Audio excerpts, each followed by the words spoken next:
8 août 1786, le jour où le Mont Blanc est escaladé pour la première fois par un médecin. Par Frédéric Lévineau, journaliste au Point.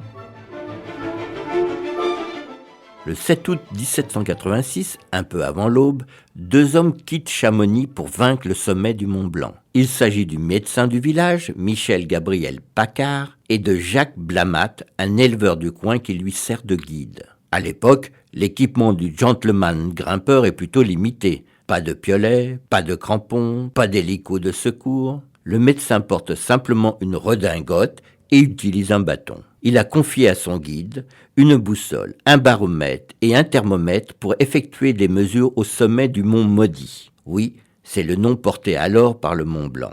Vers 22 heures, les deux hommes dressent leur camp entre les glaciers du Bosson et du Taconnay. Après un court repos, ils se remettent en marche à 4 heures du matin pour franchir les glaciers du Taconnay, des Grands Mulets et du Petit Mulet. À plusieurs reprises, ils manquent de glisser au fond de crevasses. Avant 11 heures, le dôme du Goûter, situé à 4304 mètres, est atteint. Le vent souffle désormais en rafale, paralysant de froid les deux hommes. Le médecin a les yeux cramés par la réverbération. Son corps lui fait mal partout. Le jeune guide atteindra le sommet vers 16 heures. Il fait aussitôt demi-tour pour aller chercher son compagnon. Enfin, à 18h23, tous les deux sont sur le toit de l'Europe. Il n'y reste que 33 minutes, le temps de faire quelques relevés scientifiques. La descente est encore plus éprouvante que la montée. À 23 heures, après avoir franchi les glaciers, ils dressent leur camp pour la nuit. Dès 6 heures, ils sont en route pour Chamonix, qu'ils atteignent en début de soirée. Ils y sont accueillis